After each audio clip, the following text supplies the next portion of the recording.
Paul Neira está con nosotros y le volvemos a dar la bienvenida. Gracias por acompañarnos. ¿Cómo está? Buen día. Gracias por la invitación. Bueno, es un poco frustrante escuchar que se anuncia la configuración de la comisión, que se instala la comisión, y cuando hablamos con los directores regionales, caso Lambayeque, y los llevas a la Sierra de Lambayeque y le preguntas por los colegios en Incahuasi, el director regional te contesta, bueno, allí depende de lo que me diga el Ministerio de Salud. No sé cómo van los contagios. Entonces, si hay esta cosa aletargada, ¿no? Burocrática, que duele mucho después de 2 años que ha habido tiempo para poner todo en orden. ¿Crees que esta comisión multisectorial, Paul, realmente es la salvadora y va a cambiar todo en las distintas regiones de nuestro país? No, yo creo que hay una frase que decía Napoleón Bonaparte que si querías entrampar las cosas, arma una comisión política, digamos, para que los tiempos se alarguen, digamos, enormemente. Entonces, o sea, si bien se saluda el gesto político, digamos, Mauricio, de que se arme una comisión, hay toda una puesta en escena, una parafernalia al respecto, digamos, lo que sí hay que cuestionar es que cuando tú ves los datos de la realidad, y lo has mencionado tú hace unos instantes, el sentido de urgencia, la descoordinación, la falta de información, la improvisación que parece ser que está reinando en el sistema educativo, digamos, es más bien el sendero que vamos a caminar de cara al regreso a clases en marzo del 28 de marzo de este año. Yo no cuestiono las intenciones del ministro, ni la buena fe, ni el trabajo que está haciendo. Lo que pasa es que hay mucho tiempo que se ha perdido. Para que te hagas una idea, Mauricio, la preparación del regreso a clases en un año regular, cuando todo funciona, no hay pandemia, no hay la crisis económica que estamos enfrentando, no hay cambio de gobierno regular, digamos, a cuando todas las condiciones están puestas a favor del regreso a clases, ese tipo de comisiones se arma en septiembre del año anterior. Para poder llegar a marzo del año siguiente, esa coordinación sucede, digamos, 7 meses antes. Ahora, hoy en día está... Sí. Yo quisiera, por favor, comprometerte a que te quedes con nosotros unos minutos. Tengo que darle paso a los anunciantes,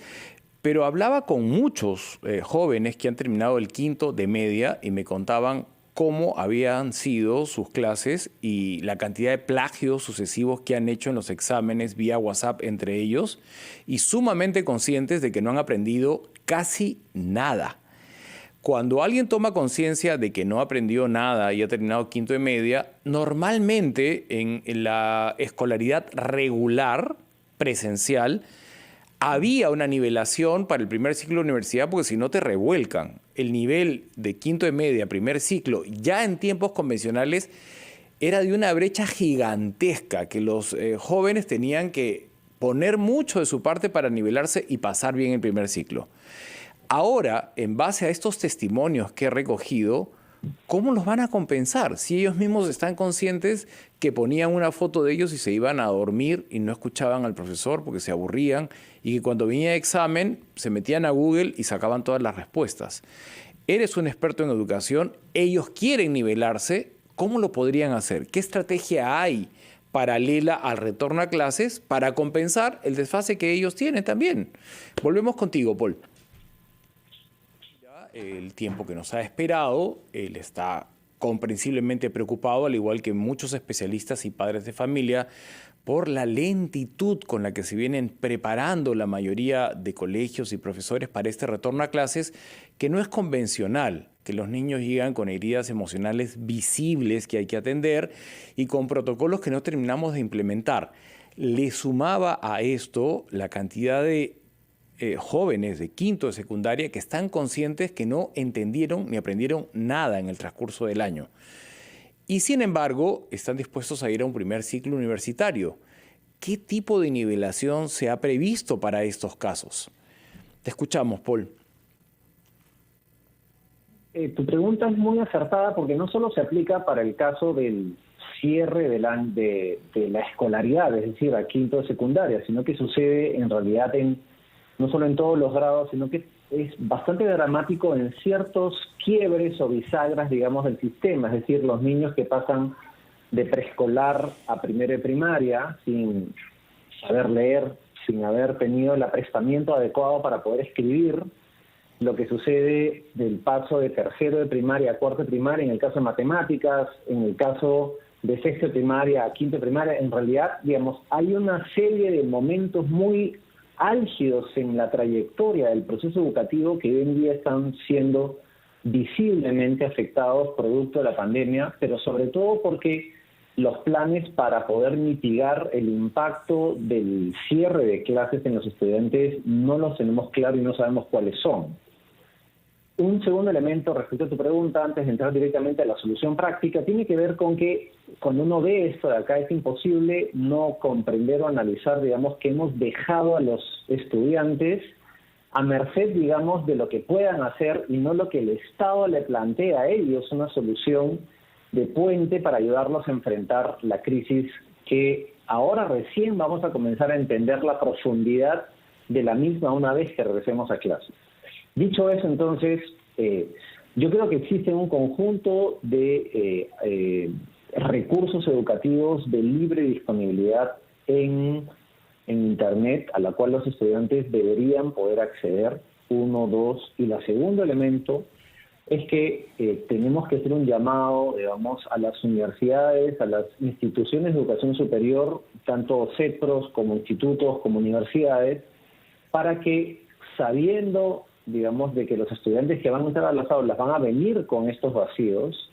comiencen a tener los puentes adecuados de tal forma de que no ellos reciban a un estudiante solamente por un número, sino que realmente construyan ese puente de recuperación de aprendizajes, porque de lo contrario, lo que va a suceder es que van a entrar a la universidad o al instituto o al centro, pero van a estar condenados a fracasar en el proceso del camino. Y si eso sucede, vamos a comprometer una vez más, ya con los 2 años de cierre de clases, la calidad educativa de un país que para poder avanzar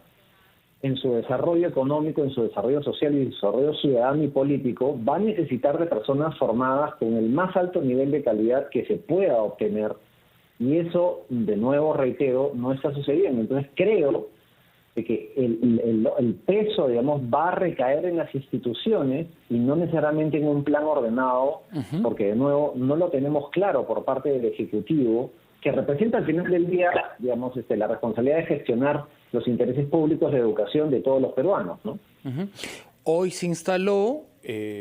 pero la realidad en Canchaque, que es la sierra del departamento de Lambayeque, o en Sargua, que es un pueblo alejado de Ayacucho, o en Huancabamba, que es la sierra de Piura, es completamente distinta a la de Lima capital. Entonces no entendemos cómo la comisión se instala en Lima, pero inmediatamente no mandan a personas que presencialmente resuelvan los nudos que se han generado. Hemos recogido testimonios de: no me han mandado el presupuesto, no me han llegado las mascarillas, estoy trabajando con los de Sedapal y no terminan de hacer la reconexión de agua. Pero no hemos escuchado una región que esté, quizás Cajamarca es la más evolucionada. Me parece que es la que ha dado la talla, de acuerdo al desafío, de acuerdo a las estadísticas de colegios óptimos, ¿no? Pero más allá de la infraestructura, tampoco se siente un plan con: adicionalmente al profesor, vamos a tener a este psicólogo para atender las lesiones que los niños traigan de la pandemia, o a estimularlos a sociabilizar porque se han olvidado, han estado frente a un ordenador. Entonces, la verdad es que, ¿qué podemos hacer los ciudadanos para que esta comisión instalada en Lima inmediatamente viaje a donde se le requiere presencialmente, no vía Zoom, no videollamada, sino resolver en el lugar de los hechos estos entrampamientos que nos van a pasar una factura impagable, me parece? Sí, Mauricio, yo creo que una de las cosas que podemos hacer como sociedad organizada y particularmente, digamos, un medio de comunicación como RPP, que viene teniendo este seguimiento diario y en todos sus programas del tema del regreso a clases, es exigir a las autoridades un tablero de control. Yo he venido repitiendo este pedido, digamos, en distintas entrevistas, incluso aquí en RPP, y yo creo que llega el momento, una vez ya instalada la comisión, una exigencia ciudadana de la sociedad civil, además, y los medios de comunicación, de un tablero de control que nos diga, por ejemplo, semana a semana, cada 2 días, un reporte que indique cuántos colegios están preparados, cuántos están en camino, cuántos docentes ya están contratados para poder asumir la responsabilidad, cuántos directores ya recibieron el desembolso para el mantenimiento preventivo, cómo va el tema de la compra de las mascarillas, porque se tiene que entregar una mascarilla para cada estudiante en todo el país, son 8.200.000 mascarillas que tenemos que tener diariamente. Ese seguimiento, estos indicadores clave, que son indicadores de progreso del regreso a clases, no los tenemos claros, no hay información y tiene que ser esto puesto a la opinión pública para hacer un seguimiento de la labor de las autoridades, para que ellos sientan, digamos, que esto no solo es una exigencia, digamos, de un compromiso del presidente de la República y de la Premier, sino que es una necesidad urgente de la sociedad peruana de regreso a clases. Si no hay transparencia en los indicadores, si no se construye un tablero que sea abierto, del cual cualquiera pueda entrar para hacer el seguimiento, y por ejemplo, un padre de familia en un colegio en Villa El Salvador, en Putina o en Jauja, pueda entrar a una página web y ver que el colegio que queda a cuadras de su casa, cómo está para el regreso a clases. Ese tipo de información ahora es lo que necesitamos, y si esa comisión no es capaz